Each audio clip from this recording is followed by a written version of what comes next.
దేవుని నామానికి స్తోత్రాలండి. Lord Christ church members అందరికీ కూడా నా వందనాలు.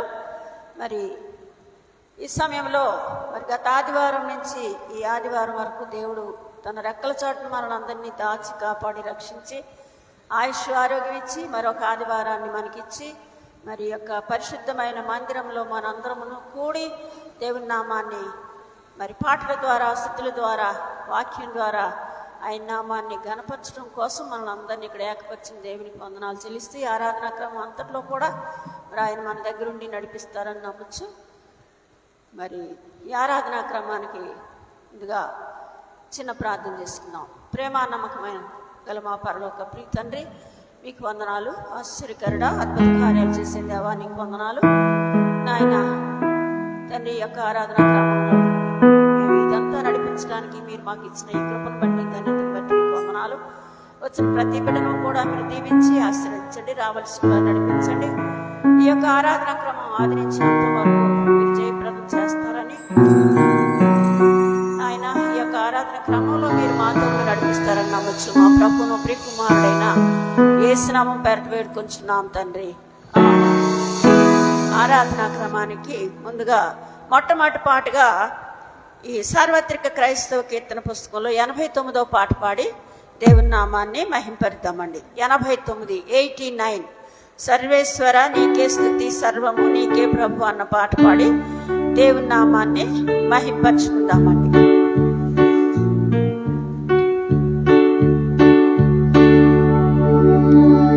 సర్వేశ్వర నీకే స్తుతి, సర్వము నీకే ప్రభు, ఆధారము ఆశ్రయము నీవే నా యేసు. సర్వేశ్వర నీకే స్తుతి, సర్వము నీకే ప్రభు, ఆధారము ఆశ్రయము నీవే నా యేసు. నన్ను కన్నా తండ్రి, నన్ను కొన్నా తండ్రి, రక్తమిచ్చిన తండ్రి, ప్రాణమిచ్చిన తండ్రి. నన్ను కన్నా తండ్రి, నన్ను కొన్నా తండ్రి, రక్తమిచ్చిన తండ్రి, ప్రాణమిచ్చిన తండ్రి. సర్వేశ్వర నీకే స్తుతి, సర్వము నీకే ప్రభు, ఆధారము ఆశ్రయము నీవే నా యేసు. పరిగెత్తిన కొండ కోనల్లోన, పచ్చని పచ్చికలో, చిన్న చిన్న గొర్రె పిల్లలము, కాపరివై మమ్ము కాయుము. అమ్మా నాన్న అన్నీ నీవే, ఆదరించి సేద తీర్చుము. చిన్న చిన్న గొర్రె పిల్లలము, కాపరివై మమ్ము కాయుము. అమ్మా నాన్న అన్నీ నీవే, ఆదరించి సేద తీర్చుము. నన్ను కన్నా తండ్రి, నన్ను కొన్నా తండ్రి, రక్తమిచ్చిన తండ్రి, ప్రాణమిచ్చిన తండ్రి. మమ్ము కన్నా తండ్రి, మమ్ము కన్నా తండ్రి, రక్తమిచ్చిన తండ్రి, ప్రాణమిచ్చిన తండ్రి. పరుగెత్తిన కొండ కోనలలోన, పచ్చని పచ్చికలో, అండదండ కొండ కోన నీవే నా యేసు. పరుగెత్తిన కొండ కోనలలోన, పచ్చని పచ్చికలో, అండదండ కొండ కోన నీవే నా యేసు. నన్ను కన్నా తండ్రి, మమ్ము కొన్నా తండ్రి, రక్తమిచ్చిన తండ్రి, ప్రాణమిచ్చిన తండ్రి.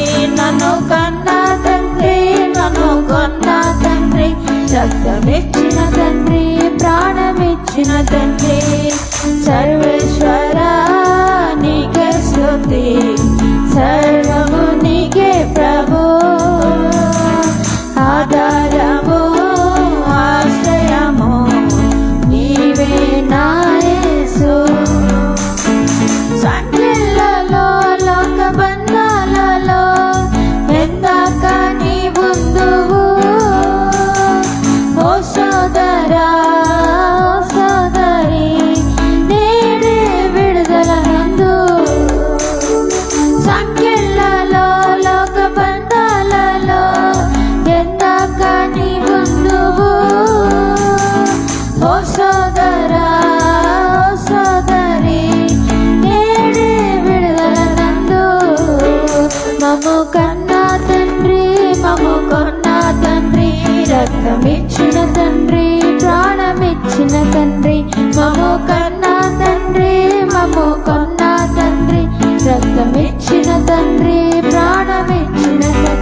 రెండవ పాటగా 501వ పాట పాడి దేవుని నామాన్ని మహింపరిద్దామండి. 501 501 పోదాము పోదాము పయనమవుదాము అన్న పాట పాడి దేవుని నామాన్ని మహింపరిద్దాం.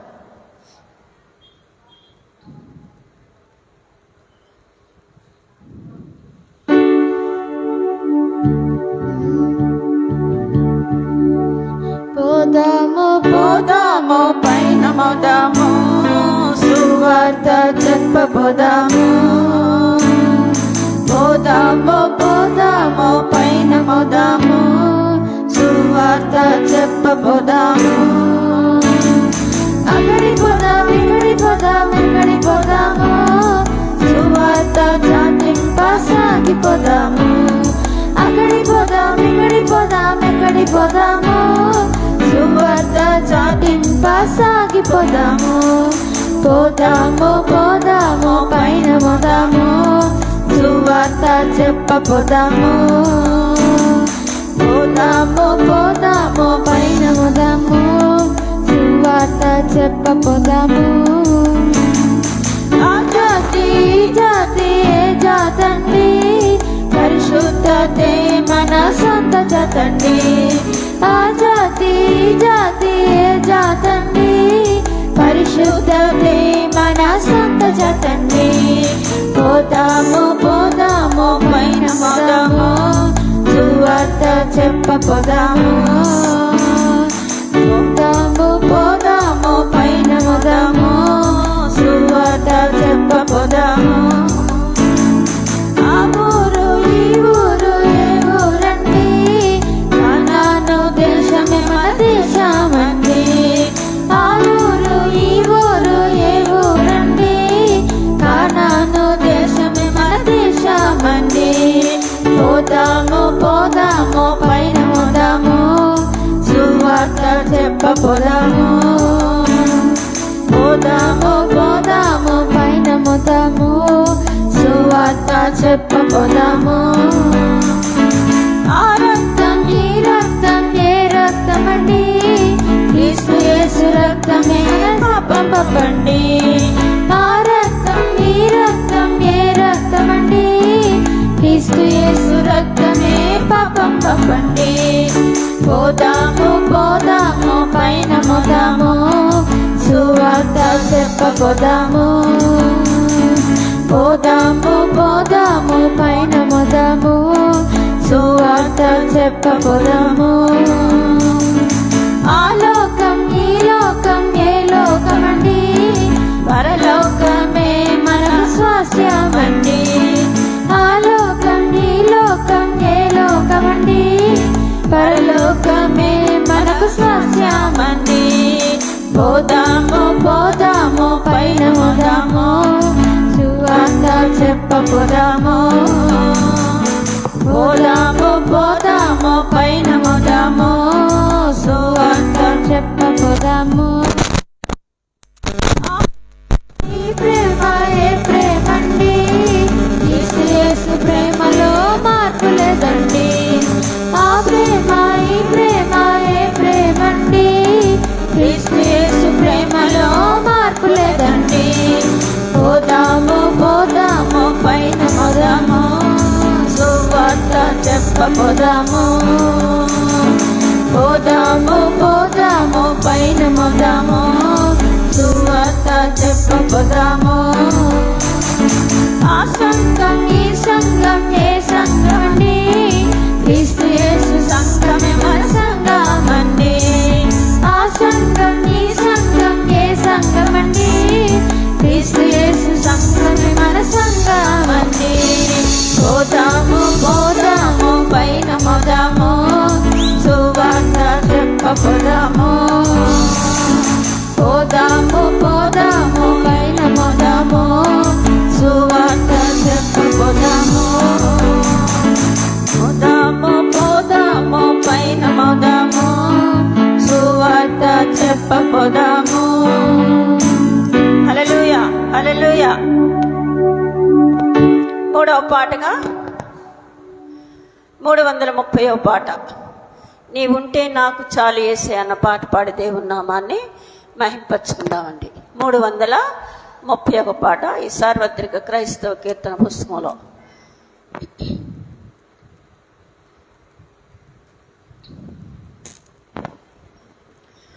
నీవుంటే నాకు చాలు యేసయ్యా, నీ వెంటే నేను ఉంటానేసయ్యా. నీవుంటే నాకు చాలు యేసయ్యా, నీ వెంటే నేను ఉంటానేసయ్యా. నీ మాట చాలయ్యా, నీ చూపు చాలయ్యా, నీ తోడు చాలయ్యా, నీ నీడ చాలయ్యా. నీ మాట చాలయ్యా, చల్లని చూపు చాలయ్యా, నీ తోడు చాలయ్యా, నీ నీడ చాలయ్యా. నీవుంటే నాకు చాలు యేసయ్యా, నీ వెంటే నేను ఉంటానేసయ్యా. ఎన్ని బాధలున్నను, ఇబ్బందులెదురైనను,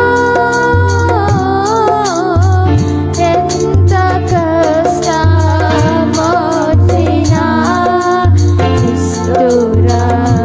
నిష్ఠురమైనను, ఎన్ని బాధలున్నను, ఇబ్బందులెదురైనను, ఎంత కష్టమొచ్చినా, నిష్ఠురమైనను. నీ మాట చాలయ్యా, నీ చూపు చాలయ్యా, నీ తోడు చాలయ్యా, నీ నీడ చాలయ్యా. నీ మాట చాలయ్యా, చల్లని చూపు చాలయ్యా, నీ తోడు చాలయ్యా, నీ నీడ చాలయ్యా. నీవుంటే నాకు చాలు యేసయ్యా, నీ వెంటే నేను ఉంటానేసయ్యా. అనుకున్నావా పగిలినా, కడలి పాలైనను, అలలు ముంచి వేసినా, ఆశలు అనగారినా, బ్రతుకునావా పగిలినా, కడలి పాలైనను, అలలు ముంచి వేసినా, ఆశలు అనగారినా. నీ మాట చాలయ్యా, నీ చూపు చాలయ్యా, నీ తోడు చాలయ్యా, నీ నీడ చాలయ్యా. నీ మాట చాలయ్యా, చల్లని చూపు చాలయ్యా, నీ తోడు చాలయ్యా, నీ నీడ చాలయ్యా. నీవుంటే నాకు చాలు యేసయ్యా, నీ వెంటే నేను ఉంటానేసయ్యా. ఆస్తులన్నీ పోయినా, అనాథగా మిగిలినా, ఆకులే విడనాడినా, ఆరోగ్యం క్షీణించినా, ఆస్తులన్నీ పోయినా, అనాథగా మిగిలినా, ఆకులే విడనాడినా, ఆరోగ్యం క్షీణించినా. నీ మాట చాలయ్యా,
ద్వారా దేవుని నామాన్ని మహింపరుచుకున్నామండి.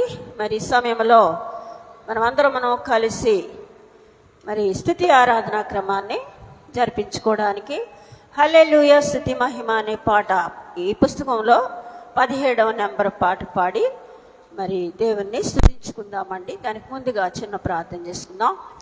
మహాపరిశుద్ధుడవు, ప్రేమ కలిగిన మా తండ్రి, దయగల మా దేవ, మీ యొక్క మహాకృప చేతను దయచేతను ఇంతవరకు ప్రభు ఈ ఆరాధన క్రమాన్ని జరిపించారు. ఆయన పాటల ద్వారా మీ నామాన్ని మహిమపరుచున్నారు. మరి ఈ సమయంలో స్తుతి ఆరాధన ద్వారా మీ నామాన్ని ఘనపరచాలని మేము ఇక్కడ ఉండగా ప్రభు మీరు మాతో ఉండి యొక్క స్తుతి ఆరాధనని ప్రభు జరిగించుకుని మీ నామాన్ని మహిమపరచుకోమని మా ప్రభును ప్రియకుమారుడైన యేసు నామం పేరిట వేడుకొంచున్నాం తండ్రి, ఆమెన్.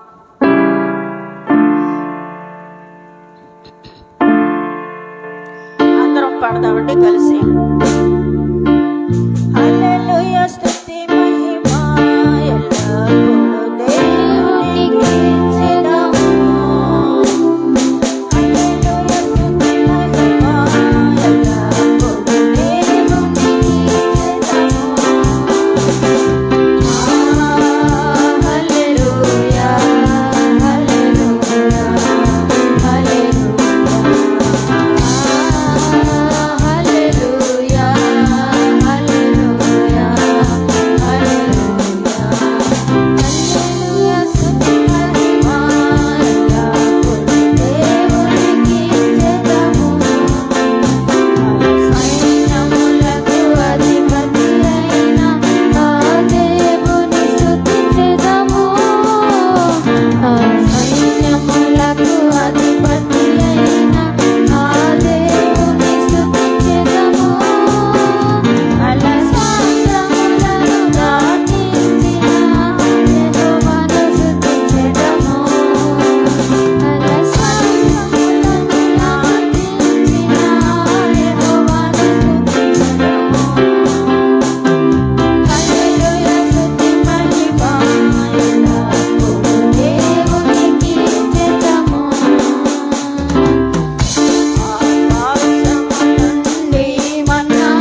కలిగిన మా తండ్రి, దయగల మా దేవ, మీ యొక్క మహాకృప చేతను దయచేతను ప్రభ ఇంతవరకు నాయన పాటల ద్వారా మీ నామాన్ని మహింపంచుకున్నారు, స్తుతి ఆరాధన ద్వారా ప్రభ మీ నామాన్ని కనపరుచుకున్నారు తండ్రి. మీకు వందనాలు.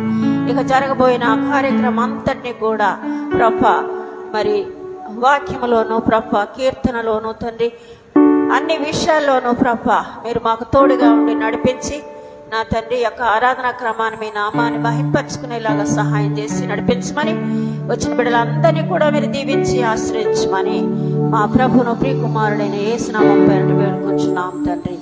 ఆమేన్.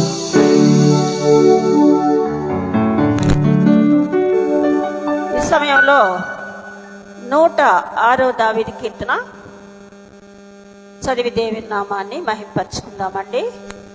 106వ దావీదు కీర్తన.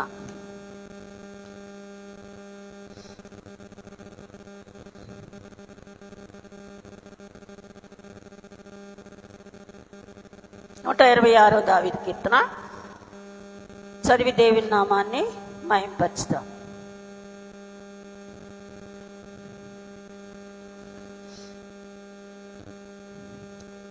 నూట 126వ దావీదు కీర్తన. సారీ,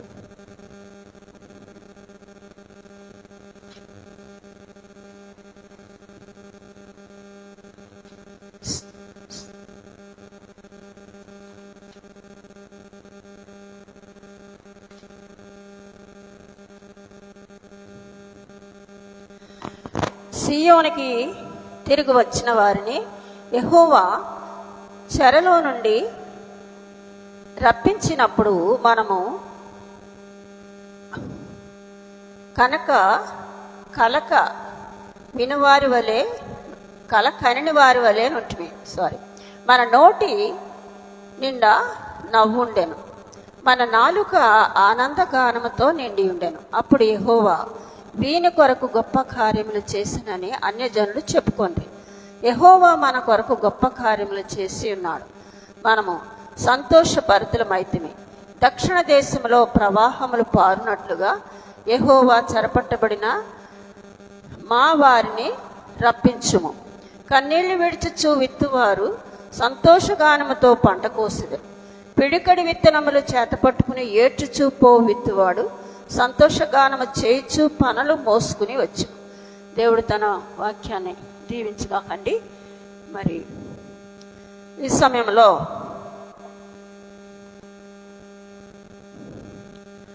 దైవ సందేశంలోకి మనం వెళదామండి.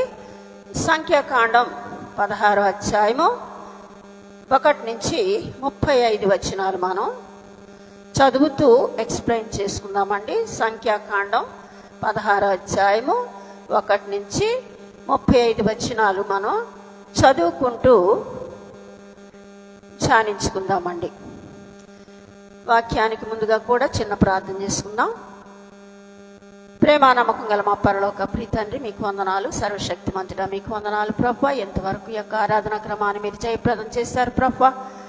నాయన మీకు వందనాలు, స్తుతులు. ఈ యొక్క దైవ సందేశంలోకి మేము వెళుచు ఉండగా నాయన చెప్పేది నేను కాదు ప్రభా, మీరు మాత్రం ఎక్కడుంటున్నారు తండ్రి. 7 అంతల ఆత్మతో నన్ను నింపి ప్రభా నాయన వచ్చిన బిడ్డలందరూ ప్రభా వారి యొక్క హృదయాలను మీరు తెరచి వాక్యాన్ని వారు స్వీకరించి నా తండ్రి గారు ప్రతి ఒక్కరూ కూడా ఈ వాక్యాన్ని తండ్రి మరి వాక్యానుసారంగా నడుచుకుని నాయన మరి నీ రాజ్య వ్యాప్తికై పాటుపడడానికి సహాయించండి. ఈ వాక్యం అనేక మందికి చాటి చెప్పడానికి సహాయించండి.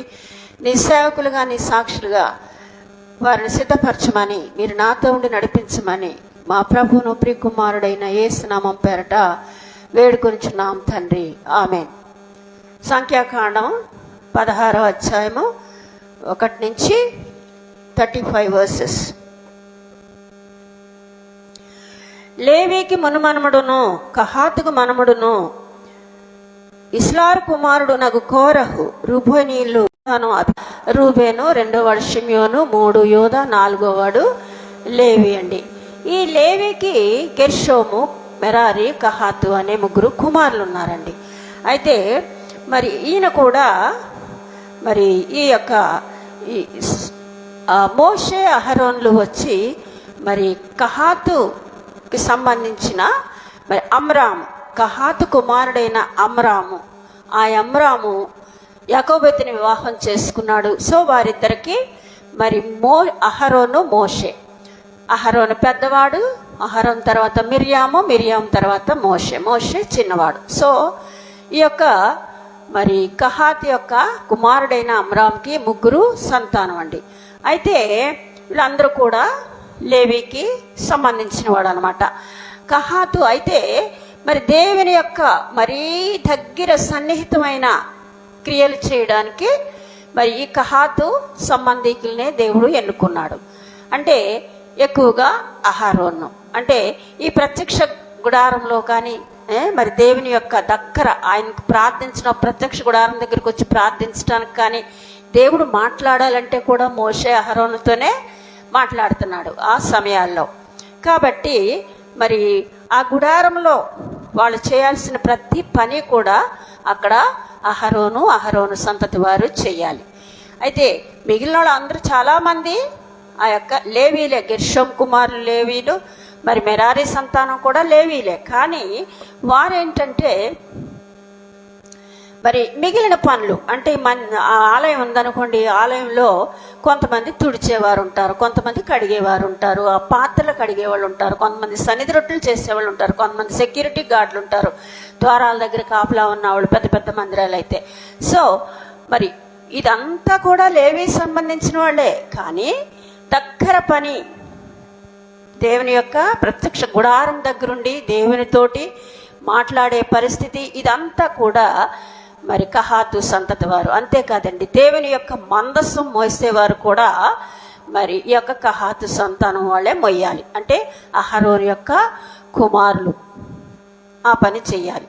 మిగిలిన వాళ్ళందరూ కూడా లేవీలైనప్పటికీ కూడా ఆ గుడారాల పని, మరి అరణ్యంలో నడిచేటప్పుడు ఆ యొక్క కర్రలు భుజాల మీద పెట్టుకుని మొయ్యడం, ఆ డేరాలు అవి మొయ్యడం, ఆ మేకులు ఇలాంటివన్నీ ఉంటాయి కదండి.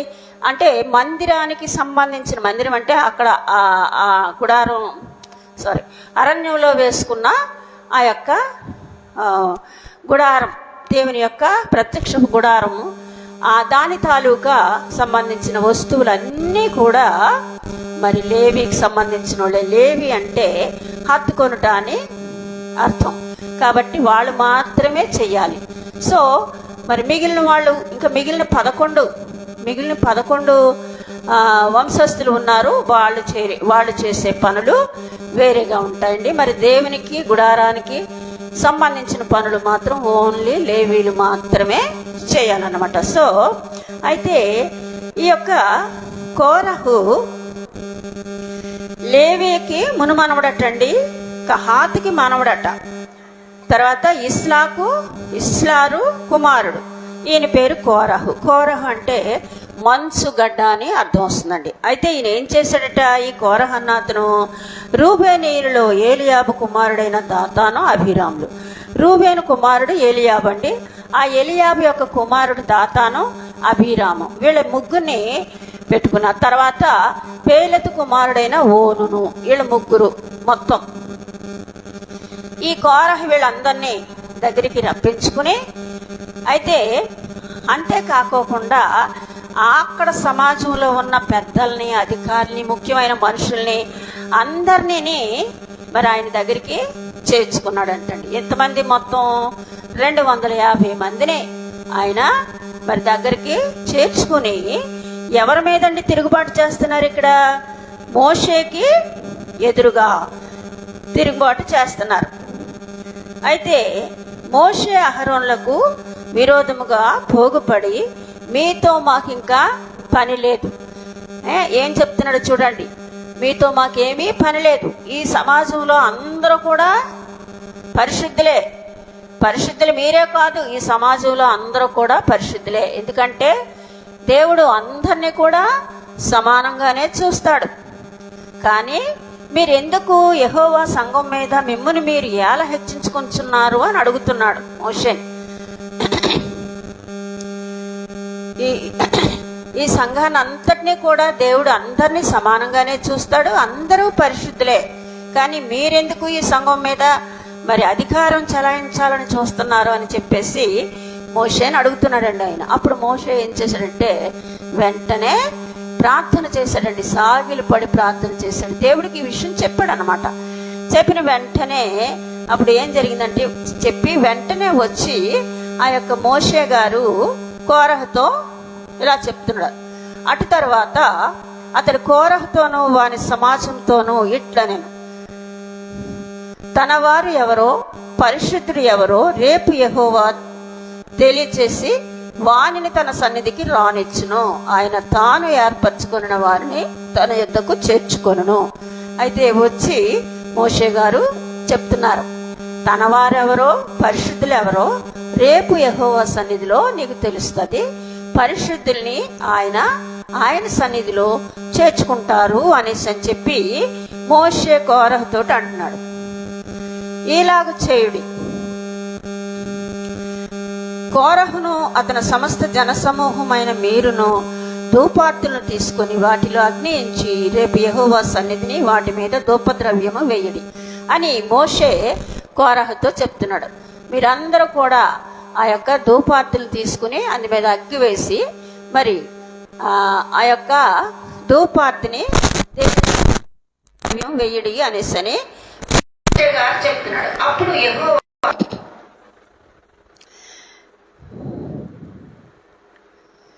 యెహోవా ఏ మనుష్యుని ఏర్పరచుకొనునో వాడే పరిశుద్ధుడు. లేవి కుమారులారా, మీతో నాకిక పని లేదు. మరియు మోషే కోరహతో ఇట్లనెను, లేవి కుమారులారా వినుడి. తన మందిరంలో సేవ చేయుటకు యెహోవా మిమ్మును తన యొద్దకు చేర్చుకొనుటయు మీరు సమాజం ఎదుట నిలిచి వారు చేయవలసిన సేవ చేయనట్లు ఇశ్రాయేలీ దేవుడు ఇశ్రాయేలీల సమాజంలో నుండి మిమ్మునే వేరుపరచుటయు మీకు అల్పముగా కనపడునా.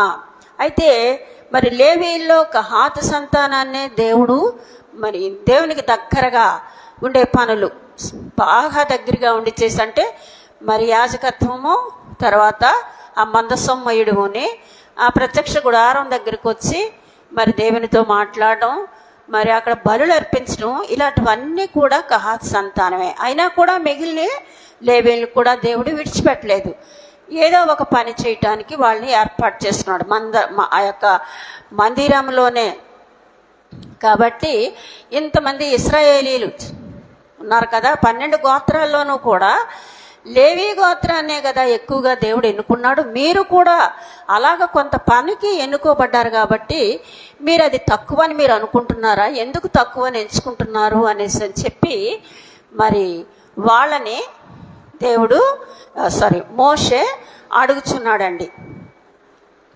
అయితే ఆయన నిన్నును నీతో లేవీలను నీ గోత్రపును అందరినీ చేర్చుకొను కదా, అయితే మీరు యాజకత్వం కూడా కోరుచున్నారు. అయితే వీళ్ళేం చేస్తున్నారు? మిగిలిన పనులన్నీ మేము చేస్తున్నాం, మీరు కూడా మాకులాగే యాజకులే అంటే లేవీలే కదా, మరి మీరు మాత్రమే ఎందుకు ఆధిపత్యం వహిస్తున్నారు, అధికారం చెలాయిస్తున్నారు? కాబట్టి మేము కూడా యాజకత్వం చేస్తాం, మాకు కూడా యాజకత్వం కావాలా అన్నట్టుగా వాళ్ళు అడుగుతున్నారు అన్నమాట అండి. ఈ కోరహు అడుగుతున్నప్పుడు ఇక్కడ ఇందు నిమిత్తము నీవును నీ సమస్త సమాజమును యెహోవాకు విరోధముగా పోగై ఉన్నారు. అంటే ఈ యొక్క యాజకత్వం చేయడం కోసమే కదా మీరు అడుగుతున్నారు. ఈ కారణానికే మీరు అందరూ పోగయి దేవునికి విరోధంగా యెహోవాకు విరోధంగా పోరాడుచున్నారు అని మరి మోషే అంటున్నాడండి. అహరోను ఎవడో అతనికి విరోధముగా మీరు సొనగనేలా అనెను. అహరోను ఎవరు? అతని మీద మీరు ఎందుకు సణుగుతున్నారు? అహరోను దేవుడు ఎన్నుకున్నాడు కదా అని. అప్పుడు మోషే ఏలియాబు కుమారుడైన దాతాను అభిరాములను పిలువనంపించెను. అయితే వారు, మేము రాము, ఈ అరణ్యంలో మమ్మను చంపవలనని పాలు తేనెలు ప్రవహించే దేశంలో నుండి మమ్మను తీసుకొని వచ్చుట చాలనట్టు మా మీద ప్రభుత్వం చేయుటకు నీకు అధికారము కావాలనా అనేసి అని చెప్పి రూబేను సంతానికులు మాట్లాడుతున్నారు. వాళ్ళిద్దరిని మోషే పిలిచాడండి. దాతాను ఎలియాబు రండి, ఒకసారి ఇక్కడికి రండి అని అంటే, మేము రాము, మమ్మల్ని ఐగుప్తు నుంచి తీసుకొచ్చావు, ఇక్కడ పాలు తేనెలు కురిచే దేశంలో మమ్మల్ని నడిపిస్తానన్నావు, నువ్వు ఆ దేశానికి మమ్మల్ని ఇంకా తీసుకెళ్ళలేదు, మేము రామ్, నువ్వు అలా చేసింది కాకుండా మళ్ళీ మా మీద నీకు అధికారం కావాలా అనేసి అని చెప్పి మేము రామ్ అంటే రామ్ అనేసి అని చెప్పి ఆ రూబేనీయులు అంటున్నారన్నమాట. అప్పుడు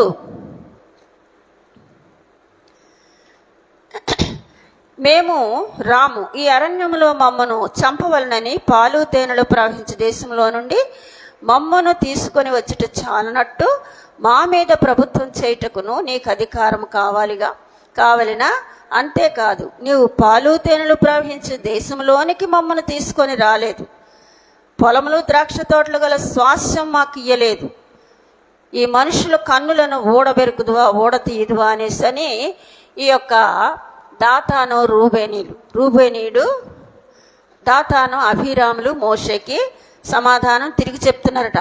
ఐగుప్తు కూడా వాళ్ళు పాలు తేనెలు ప్రవహించే దేశంగా ఊహించుకుని అక్కడ పాలు తేనెలు ప్రవహించే దేశం నుంచి మమ్మల్ని తీసుకొచ్చేసి ఇక్కడ పాలు తేనెలు ప్రవహించే దేశంలో మమ్మల్ని నడిపిస్తానని చెప్పావు, కానీ నువ్వు ఆ పని చేయలేదు, ఆ దేశంలోకి మమ్మల్ని ఇంకా నడిపించలేదు. పైగా మాకు ద్రాక్ష తోటలు ఇస్తానన్నావు, మాకు పొలాలు ఇస్తానన్నావు, ఇవన్నీ ఏమీ చేయకోకుండా మరి మా కండ్లు ఊడదీస్తావా అనేసి అని చెప్పి మోషేతోటి వాళ్ళు ఎదురు తిరిగి సమాధానం చెప్తున్నారండి. పైగా నువ్వు మా మీద పెత్తనం చేయాలని ఆశపడుతున్నావు అనేసి అని తిరిగి ఆయనకి సమాధానం చెప్తున్నారు. అందుకు మోషే ఏమంటున్నాడో చూడండి. మిక్కిలి కోపించి నీవు వారి నైవేద్యమును లక్ష్య పెట్టుకు. ఎవరితో చెప్తున్నాడండి ఈ మాట? దేవుడితో చెప్తున్నాడు మోషే. నీవు వాళ్ళ యొక్క నైవేద్యాన్ని మీరు తీసుకోవద్దు, ఎందుకంటే నేను ఎప్పుడు కూడా వాళ్ళకి ఏ హాని చేయలేదు, వాళ్ళ దగ్గర నేను ఒక గాడిదను కూడా తీసుకోలేదు, అంటే చేసిన సేవను బట్టి నేను ఏది కూడా వాళ్ళ దగ్గర నుంచి నేను ఆశించలేదు, ఒక గాడిదనే కానీ మరి ఇంకా ఏదైనా డబ్బే కానీ ఏ విధంగా కూడా నేను వాళ్ళ దగ్గర నుంచి నేను ఏమీ ఆశించలేదు, వాళ్ళకి నేను ఏమీ హాని చేయలేదు, నువ్వు వాళ్ళ దగ్గర నైవేద్యం తీసుకోవద్దు అని మోషే యెహోవాతోటి చెప్తున్నాడండి. అప్పుడు మరియు మోషే కోరహుతో నీవును నీ సర్వ సమూహమును అనగా నీవును అహరోనును రేపు యెహోవా సన్నిధిని నిలవవలను. మీలో ప్రతివాడును తన ధూపార్తిని తీసుకొని వాటి మీద ధూపద్రవ్యం వేసి ఒక్కొక్కడు తన ధూపార్తిని పట్టుకొని 250 ధూపార్తులను యెహోవా సన్నిధిలోకి తేవలను అని మోషే చెప్తున్నాడు. ఎంతమందిని పోగేసుకున్నాడండి ఈయన? 250 మందిని పోగేసుకున్నాడు, వీళ్ళ కుటుంబాలు కాక. సో మీరందరూ కూడా ఒక్కొక్కరు ఒక్కొక్క ధూపార్తిని తీసుకుని యెహోవా సన్నిధిలో మీరు ధూపార్తిని వెయ్యాలి, మీ యొక్క ధూపార్తిని తీసుకురండి, మీరు ధూపం వెయ్యాలి అనేసి అని చెప్పి మోషే వాళ్ళతో చెప్తున్నాడు. నీవును అహరోనును ఒక్కొక్కరు తన ధూపార్తిని తేవాలని చెప్పాను. కాబట్టి వారిలో ప్రతి వాడును తన ధూపార్తిని తీసుకొని వాటిలో అగ్నించి వాటి మీద ధూపద్రవ్యం వేసినప్పుడు వారును మోషే అహరోనును ప్రత్యక్ష గుడారం యొక్క ద్వారం వద్ద నిలిచిరి. సరే, వీళ్ళందరూ ఈ 250 మంది కూడా ప్రత్యక్షపు గుడారం దగ్గరికి వచ్చేసారు. ఆ సమయంలో మరి అహరోను మోషే కూడా దేవుని యొక్క ప్రత్యక్షపు గుడారం దగ్గర వాళ్ళిద్దరూ నిలబడ్డారు, మోషే అహరోన్లు. అయితే ఈ కోరహ ఏం చేస్తున్నాడంటే సమాజం అంతా, ఇశ్రాయేలీల సమాజాన్ని అంతటినీ కూడా పిలిచేసాడటండి. రండి రండి రండి, ఇక్కడ ఏదో ఘోరం జరిగిపోతుంది, వీళ్ళే మన మీద అజమాయిషి చేసేస్తున్నారు, అధికారత్వం చేసేస్తున్నారు, మనల్ని వీళ్ళందరూ కూడా తక్కువగానే చూస్తున్నారు అన్నట్టుగా వాళ్ళందరికీ చెప్పేసి మరి వాళ్ళందరినీ తీసుకొచ్చేస్తే ఆ సమాజం అంతా కూడుకుని ఉన్నదన్నమాట. ఉన్నప్పుడు దేవుడు వెంటనే మరి ఈ దేవుడు ఎక్కడండి ప్రత్యక్షం అవుతున్నాడు? ఈ అరణ్య మార్గంలో పగలు మేఘస్తంభమై రాత్రి అగ్నిస్తంభమై వాళ్ళని 40 సంవత్సరాలు ఆయన నడిపించారండి. సో ఈ సమాజం అంతా కూడా దేవుని యొక్క మహిమని ఎక్కడ చూసిందండి? గుడారం మీద ఉన్న మేఘంలో దేవుడు కనిపించి అక్కడి నుంచి మాట్లాడతాడు. ఈ మోషే అహరోనులతోటైనా అంతే, ఆ పైనున్న మేఘం మీద ఉండి మేఘంలో ఉండి దేవుని యొక్క మహిమ, ఆయన స్వరము వినపడుతుంది, ఆయన ముఖం ఎవరు చూడరు, చూస్తే చచ్చిపోతారు. కాబట్టి ఎవ్వరూ కూడా దేవుని మొహాన్ని చూడలేరు. అందుకని ఆయన స్వరము మరి ఆయన యొక్క మహిమ వీళ్ళకి కనపడుతుంది. వీళ్ళ ఆ మహిమను చూశారు. మొత్తం ఈ జన సమాజం అంతా కూడా దేవుని యొక్క మహిమ చూశారు. చూసినప్పుడు దేవుడు అక్కడి నుంచి చెప్తున్నాడు ఏమనంటే, మీరిద్దరూ వెళ్ళిపోండి ఇక్కడి నుంచి. ఎవరిద్దరు? మోషేని అహరోన్ని. మీరు వీళ్ళని విడిచిపెట్టి దూరంగా వెళ్ళిపోండి. నేను వీళ్ళందరినీ కూడా ఒకేసారి నిర్మూలన చేసేస్తాను అంటున్నాడు దేవుడు. అంటే వీళ్ళందరినీ కూడా నేను నాశనం చేసేస్తాను, మీరిద్దరూ దూరంగా వెళ్ళిపోండి అని మోషేకి అహరోన్కి చెప్తుంటుంటే, మోషే అహరోన్లు ఏం చేశారు? అయితే సరేలేండి, మీరు నాశనం చేసేయండి, మేము బాగుంటామని అన్నారా? మోషే అహరోన్లు అనలేదు. ప్రభా, ఈ ఒక్కడు చేసిన ఈ పాపానికి ఎంతమంది జన సమూహాన్ని నువ్వు నిర్మూలన చేసేస్తావా ప్రభా? అలా కాదు ప్రభా, క్షమించు అని క్షమాపణ అడిగినట్టు వాళ్ళిద్దరూ ప్రార్థన చేస్తే, అప్పుడు మళ్ళా దేవుడు ఏం చేశాడంటే, ఆ జన సమూహాన్ని వెళ్ళిపోమానండి, ఆ మొత్తం జన సమూహాన్ని దూరంగా వెళ్ళిపోమానండి అనేసి అని చెప్తారనమాట. చెప్పినప్పుడు వాళ్ళందరూ మరి మోషే అహరోన్లు వెళ్ళి, మీరు వెళ్ళిపోండి వీళ్ళ దగ్గర ఉండకండి అనేసి అని చెప్పి చెప్తుంటుంటే పెద్దలందరూ కలిసి అక్కడికి మొత్తానికి దూరంగా వెళ్ళిపోయారు. అయితే ఇక్కడ ఒక సంగతి జరుగుతుంది. అయితే మరి కోరహు ప్రత్యక్ష గుడారం యొక్క ద్వారమునద్దకు సర్వ సమాజమున వారికి విరోధముగా పోగు చేయగా యెహోవా మహిమ సర్వ సమాజమునకు కనపడెను. అప్పుడు యెహోవా, మీరు ఈ సమాజంలో నుండి అవతలకు వెళ్ళుడి, క్షణములో నేను వారిని కాల్చివేదునని మోషే అహరోనులతో చెప్పగా, వీళ్ళందరినీ కాల్చేస్తానని చెప్తున్నాడు దేవుడు. ఒక్క క్షణంలో కాల్చేస్తాను వీళ్ళందరినీ, మీరు మాత్రం పక్కకు పొండి అని చెప్తున్నాడు. అప్పుడు యెహోవా సాగిలపడి మోషే అహరోనులు చెప్పగా, వాడు సాగిలపడి, సమస్త శరీరాత్మలకు దేవుడు అయిన దేవా, ఈ ఒక్కడు పాపం చేసినందున ఈ సమస్త సమాజం మీద నీవు కోపపడదువా అని వేడుకొనిరి. అప్పుడు యెహోవా మోషేకి ఇలా సెలవిచ్చెను, కోరహు దాతాను అభిరాముల యొక్క నివాసముల చుట్టుపట్ల నుండి తొలగిపోవుడని అని సమాజంతో చెప్పుము. మొత్తం ఆ సమాజాన్ని అంతటినీ కూడా వీళ్ళ యొక్క కుటుంబాల దగ్గర నుంచి దూరంగా వెళ్ళిపోమనమని చెప్పగానే మరి అప్పుడు మోషే లేచి దాతాను అభిరాముల యొద్దకు వెళ్ళగా ఇశ్రాయేలీయుల పెద్దలు అతని వెంట వెళ్ళిరి. అతడు, ఈ దుష్టుల గుడారముల యొద్ద నుండి తొలగిపోవుడి, మీరు వారి పాపములన్నిటో పాలువారై నశింపకుండునట్లు వారికి కలిగినదేమియు ముట్టకుడి. అప్పుడు మోషే వెళ్ళి వాళ్ళతో చెప్తున్నాడు, ఇదిగో ఈ యొక్క దాతాను అభిరాములు కోరహులు ఈ గుడారాల దగ్గర మీరు ఉండవద్దు, మీరు దూరంగా వెళ్ళిపోండి, వాళ్ళకి సంబంధించిన ఏది కూడా మీరు ముట్టుకోవద్దు అనేసి అని చెప్పినప్పుడు వాళ్ళందరూ కూడా దూరంగా వెళ్ళిపోయారటండి. కాబట్టి వారు కోరహు దాతాను అభిరాముల నివాసముల యొద్ద నుండి ఇటు అటు లేచిపోగా, దాతాను అభిరాములను వారి భార్యలను వారి కుమారులను వారి పసిపిల్లలను తమ గుడారముల ద్వారమున నిలిచిరి. సో ఆ 3 కుటుంబాలు మాత్రమే, ఎవరండి? కోరహు, దాతాను, అభిరామ్. ఈ 3 కుటుంబాలు మాత్రమే ఎవరి గుడాల దగ్గర వాళ్ళు నిలబడ్డారట. వాళ్ళ పిల్లలతోటి, మరి వారి పసిపిల్లలతోటి, మరి వాళ్ళ దగ్గర ఇంకా గాడిదలు అలాంటివి ఉంటాయి కదండి, వాటి అన్నింటినీ ఎవరి గుడాల దగ్గర వాళ్ళు ఆస్తులు అవి పెట్టుకుని అక్కడ నిలబడేటప్పటికి అక్కడ ఒక సంగతి, ఆశ్చర్యకరమైన ఒక సంగతి జరుగుతుందండి. మోషే, ఈ సమస్త కార్యములను చేయుటకు యెహోవా నన్ను పంపిననియు నా అంతట నేనే వాటిని చేయలేదనియు దీని వలన మీకు తెలుసుకొందురు. ఇప్పుడు ఒక కార్యం జరుగుతుంది. ఈ కార్యము నేనేమీ చేయట్లేదు, నా సొంతంగా చేయట్లేదు, నా అంతటి నేనేమీ చేయట్లేదు, యెహోవా ఈ కార్యాన్ని చేస్తున్నాడు కాబట్టి నేను ఈ కార్యం చేయట్లేదని ఒక విషయాన్ని మీరు ఇప్పుడు తెలుసుకుంటారు.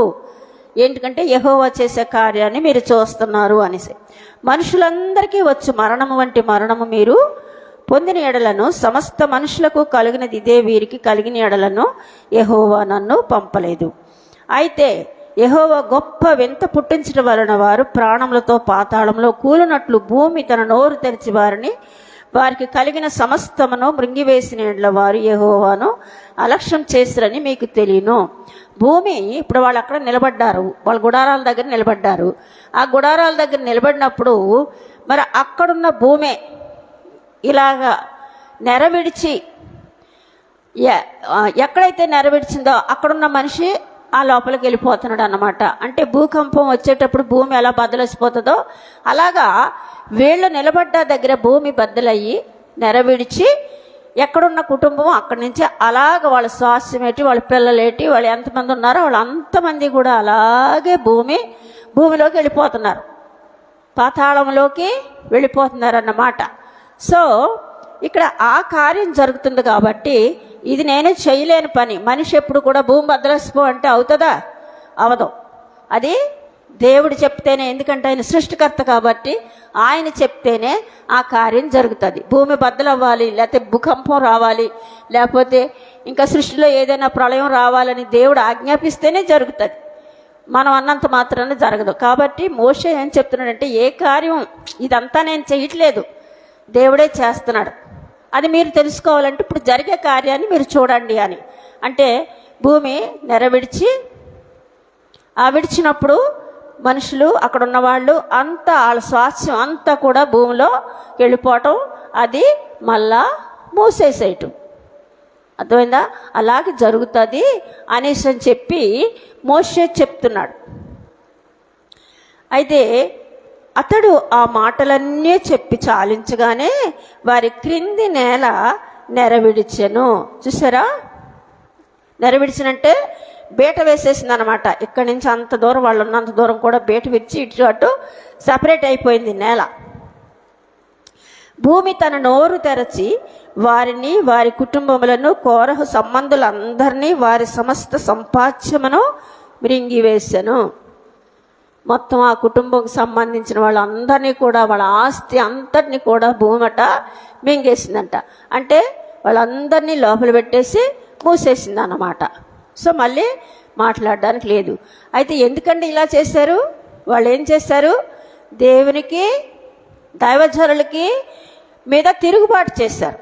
తిరుగుబాటు చేయడం వల్ల వాళ్ళు ఎంత నష్టాన్ని పొందుకున్నారనమాట. అయితే అది కళ్ళారా చూశారు కదా, అక్కడ మనుషులందరూ చాలామంది, అంతమంది జనము భూమి నెరవిడిచి వాళ్ళందరూ లోపలికి వెళ్ళిపోయి, వాళ్ళ ఆస్తి స్వాస్థ్యం అంతా లోపలికి వెళ్ళిపోయి అది మూసేసుకుంది. ఈ మూసేసుకోవడం చుట్టుప్రక్కల ఉన్న ప్రజలందరూ చూసి అల్లిపోయి, అమ్మో మేము కూడా భూలోకం పాతాళంలోకి వెళ్ళిపోతామేమో అని భయమేసి పారిపోతున్నారట వాళ్ళు. సో జరిగిన సంగతి ఇది. అంటే దేవుని బిడ్డల మీద కానీ, దేవుని మీద కానీ మనము తిరుగుబాటు చేయకూడదని ఇది ఒక పాఠం. ఎందుకంటే దేవుడు సృష్టికర్త, ఆయనకి ఏది ఇష్టమో మన పట్ల ఆయన చిత్తమేటో అది జరిపించుకుంటాడు. అంతేగాని మనం ఎందుకు పనికిరాని వారం దేవుని పట్టు తిరిగి ఆయన ఇలా చేశాడు, అలా చేశాడు, మీరు ఇలా చేస్తున్నారు అని దేవుని పట్ల, దైవజనుల పట్ల, దైవజనులు అంటే ఎవరైతే దేవుని సేవ చేస్తారో వాళ్ళు దైవజనులు, వాళ్ళ పట్ల తిరుగుబాటు చేయకూడదండి. చేస్తే ఏదో రకమైన పనిష్మెంట్ మనకు కూడా వస్తుంది. అంతేకాదు మరి వీళ్ళకి ఏమని కోరారంటే యాజకత్వం కావాలా, మేము యాజకత్వం చేస్తాము అనేసి అని అడుగుతున్నారు. అయితే ఇక్కడ యాజకత్వం కావాలనంటే మరి కహాతు సంతాతి వారే దేవునికి దగ్గరగా మరి ఉండి సేవ చేయాలి. యాజకత్వం చేయాలంటే ఆ యొక్క ప్రత్యక్ష గుడారంలో గంటలు కలిసి సంవత్సరానికి ఒకసారి అక్కడ లోపల బలి అర్పించడం, ఇవన్నీ కూడా అహరోను, బయట కొంత చెయ్యాలంటే అహరోను కుమారులు చేస్తారు. మరి ఈ వీళ్ళు యాజకత్వం కోరుతున్నారు కాబట్టి ఆ యాజకత్వం చేసేవాళ్ళు మరి కహాతు వారై ఉండాలి. ఈ యొక్క దేవుని యొక్క మందసం సంగతి జస్ట్ కొన్ని విషయాలు మనం జ్ఞాపకం చేసుకుందాం. మందసం అంటే ఒక చిన్న పెట్టెలాంటిది ఉంటుందండి. మరి అదొక 2.5 అడుగులు వెడల్పు, పొడవు ఒక 2 అడుగులు ఎత్తు, వెడల్పు ఉంటుంది అనమాట. పొడవు ఒక 2.5, వెడల్పు ఒక 2 అడుగులు ఉంటుంది. అలాగ ఉన్నదాన్ని తుమ్మ చెక్కతో తయారు చేస్తారు. మాము ఏ చెక్క పడితే ఆ చెక్క తో చెయ్యరండి, ఓన్లీ తుమ్మ చెక్క. ఆ తుమ్మ చెక్కతో దాన్ని తయారు చేసి దాని లోపల బయట మరి బంగారపు రేకుతోటి పొదిగేస్తారన్నమాట. లోపలంతా బంగారం, బయటంతా బంగారం. తర్వాత మరి ఇటువైపు కర్రలు ఉంటాయి కదా మొయ్యడానికి, మందస్సం మోయడానికి ఒక పెట్టిలాగా ఉంటుంది. ఆ మందస్సం మోయడానికి కూడా 2 కర్రలు ఉంటాయి, అది కూడా తుమ్మ చెక్కే. అయితే ఆ కర్రలకు కూడా బంగారపు రేకు పూత వేసేస్తారనమాట. అలాగే మరి మోసే వాళ్ళకి కర్రలతోటి మోస్తారు కాబట్టి ఆ యొక్క ఈ కర్రలకు మళ్ళీ రింగ్స్ లాంటివి ఉంటాయి కదా, ఆ కర్రలు దూర్పుకోవడానికి అవి కూడా బంగారంతో ఉంటాయి అన్నమాట. అయితే ఈ మందసంలో మరి తీసుకొచ్చి మరి ప్రత్యక్ష గుడారంలో పెడతారు.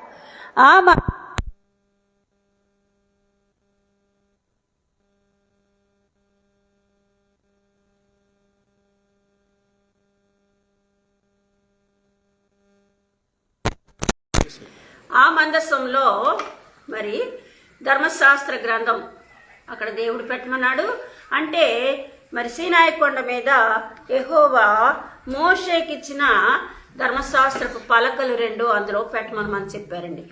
ఆ ధర్మశాస్త్రంలో ఏముందంటారు? మరి మనం ఎన్నోసార్లు చదువుంటాము.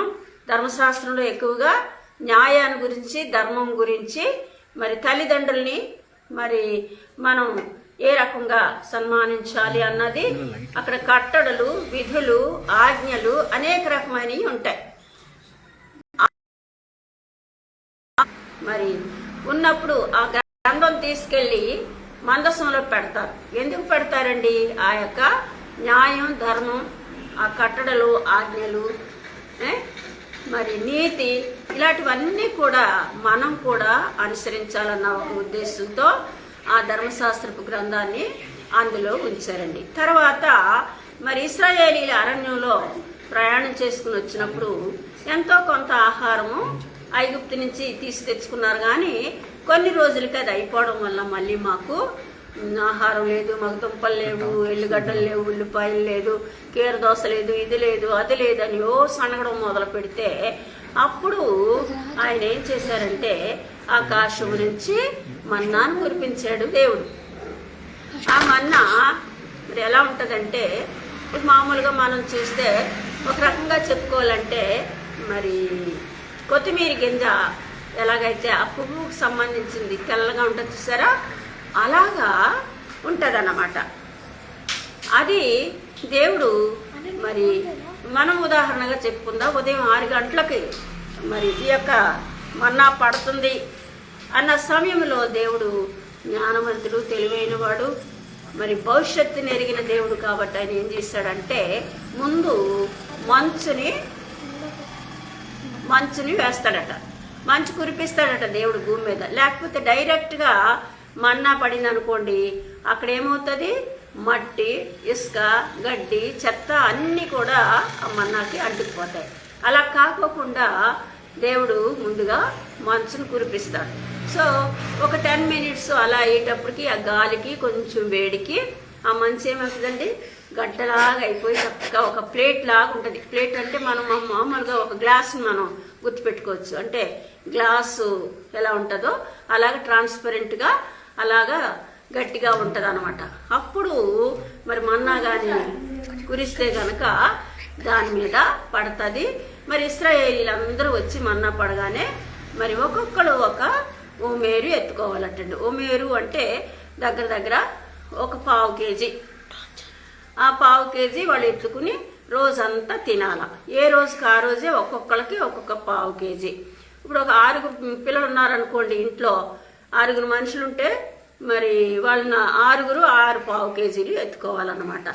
మరి రోజంతా అదే తిని బ్రతకాల వాళ్ళు, సరిపోతుంది. మరి ఎక్కువ కూడా వాళ్ళు కూర్చుకోకూడదు. ఎక్కువ కూర్చుకున్నా, మిగిలించుకున్నా అది పురుగులు పట్టేస్తుందట, వాసన వచ్చేస్తుందట కొంతసేపటికి. అందుకని ప్రతి ఒక్కరు కూడా ఒక 1/4 కిలో మాత్రమే కూర్చుకుని తినాల.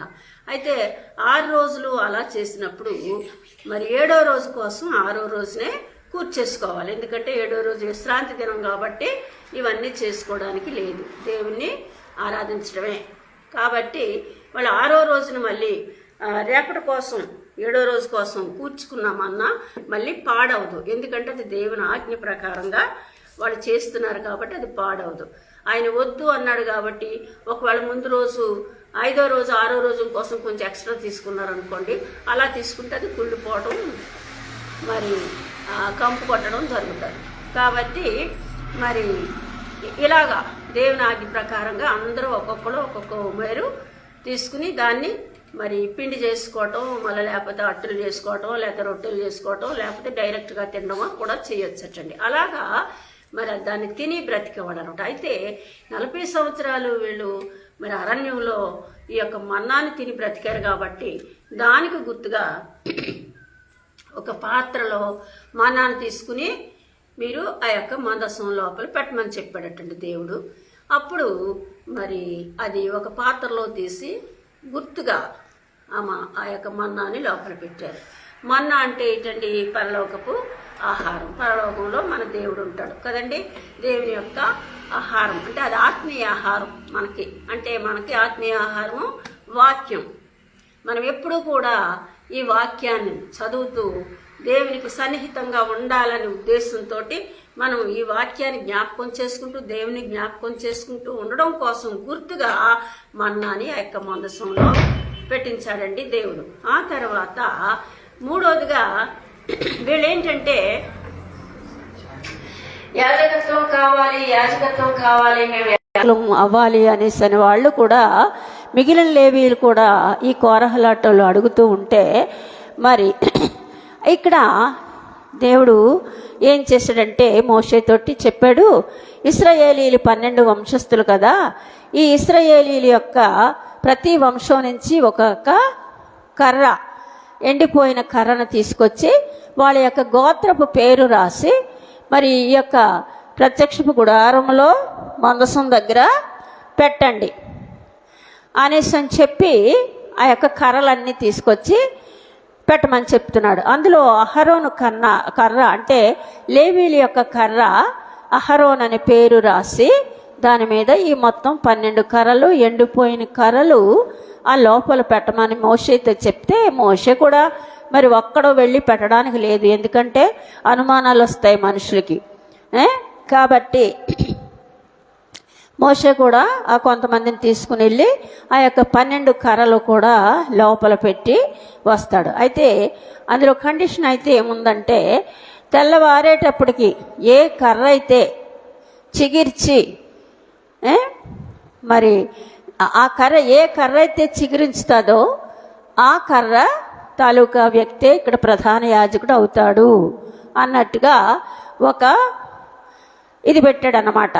పెడితే మరి ఉదయకాలం వెళ్ళగానే పెద్దలను తీసుకుని మళ్ళీ మోషే ఆ యొక్క ఆ గుడారం దగ్గరికి వెళ్ళి ఆ కర్రలు పెట్టిన దగ్గరికి వెళ్ళి ఆ 12 కర్రలు చూసేటప్పటికి మరి అహరోను అని రాస్తున్న కర్ర మాత్రమే చిగిరించి ఉన్నదటండి. చిగిర్చి ఉన్న ఈ కర్ర నిజంగా మరి ఎండిపోయింది కదండి. ఈ ఎండిపోయిన కర్ర చిగిర్చి మరి పూలు పూసి మరి ఆకులు వేసి తర్వాత బాదము పళ్ళు లాంటివి వచ్చినాయి అటండి.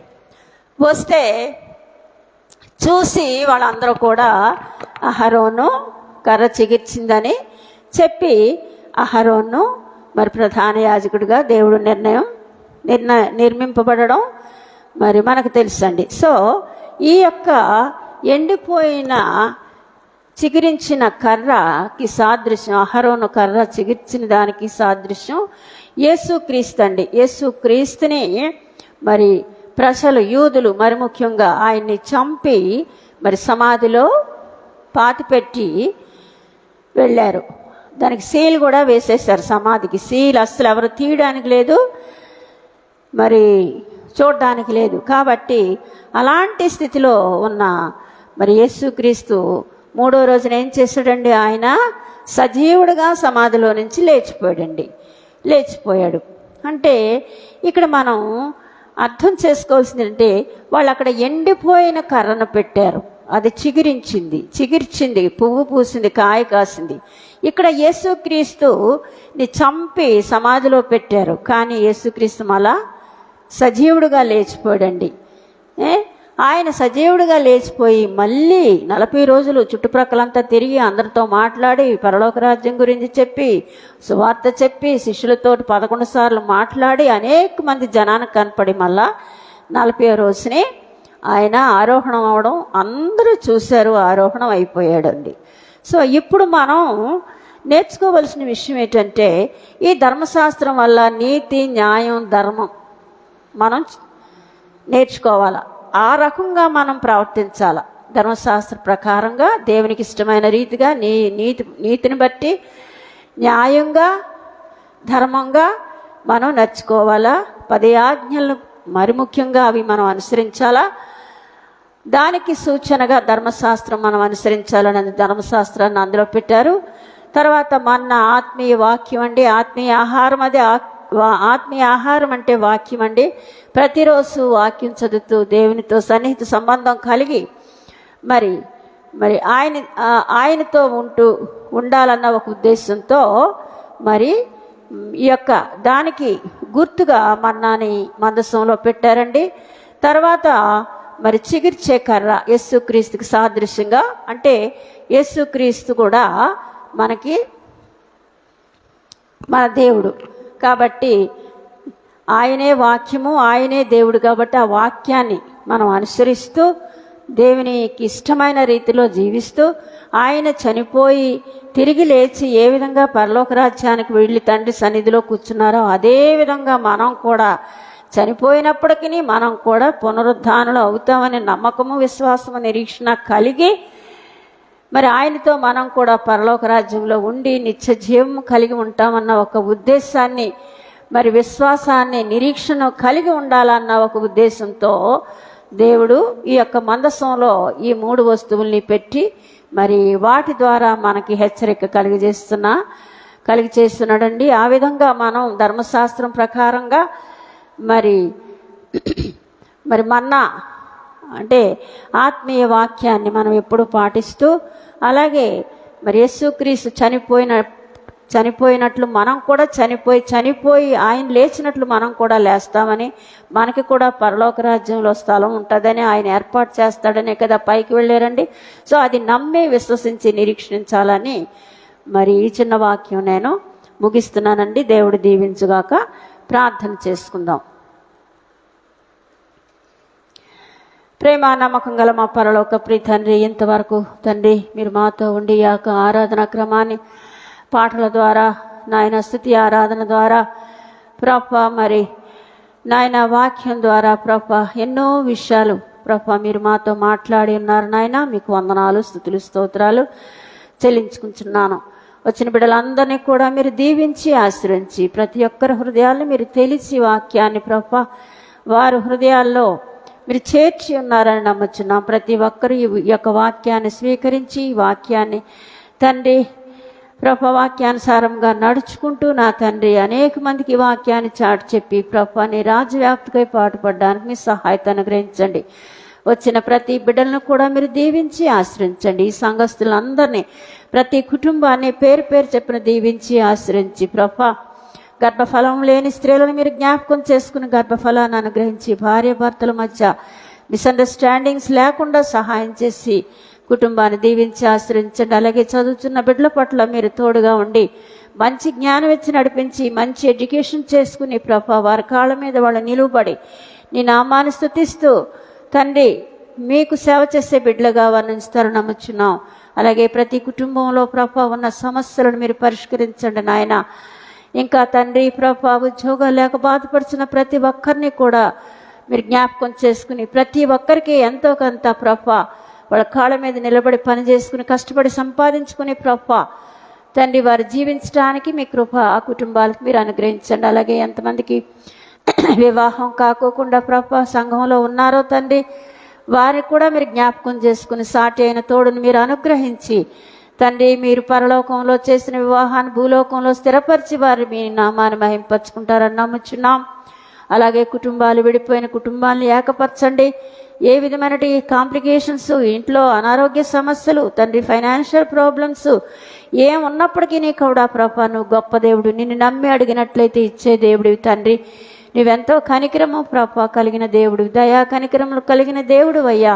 ప్రతి ఒక్క బిడ్డను పేరు పేరు చెప్పున సంఘంలో ఉన్నవారిని మీరు దీవించి ఆశ్రయించమని, అదే కాకుండా ప్రభా ఈ ముతిజాగూడలో ఉన్న ప్రతి ఒక్కరిని కూడా పేరు పేరు చెప్పున దీవించి ఆశీర్వదించమని నాయన, నిశ్చితమైతే ప్రతి ఒక్కరు కూడా ఆలయానికి వచ్చి మీ వాక్యాన్ని విని మీ వాక్యానుసారంగా నడుచుకునే భాగ్యం అనుగ్రహించమని తండ్రి, ఈ యొక్క మందిరం చుట్టూ మీ అగ్ని కంచి వేస్తున్నాం ప్రభా. ఏ దుష్టుడి కన్ను దుష్టురాల కన్ను పడుకోకుండా సహాయం చేసి దినదినము ప్రభా ఈ యొక్క మందిరాన్ని మీరు అభివృద్ధి పరిచి అనేక ఆత్మలు రక్షించడానికి మీ కృప మాకు అనుగ్రహిస్తారని నమ్మచ్చు. వచ్చిన బిడ్డలను దీవించి ఆశ్రయించమని మా ప్రభువును ప్రియకుమారుడైన యేసు నామం పేరట వేడుకొంచున్నాం తండ్రి, ఆమెన్.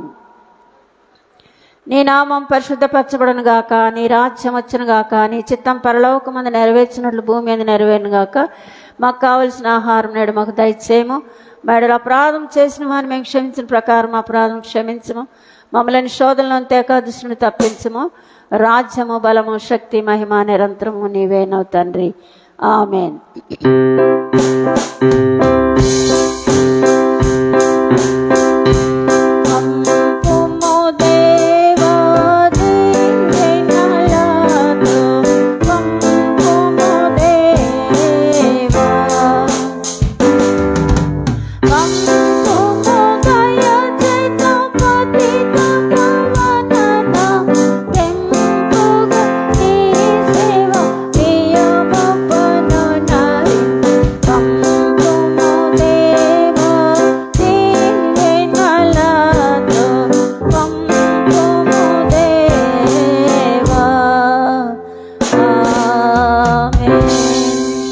నా ప్రాణమా యెహోవాను సన్నతించుము, నా అంతరంగంలోను సమస్తమైన పరిశుద్ధ నామమును సన్నతించుము.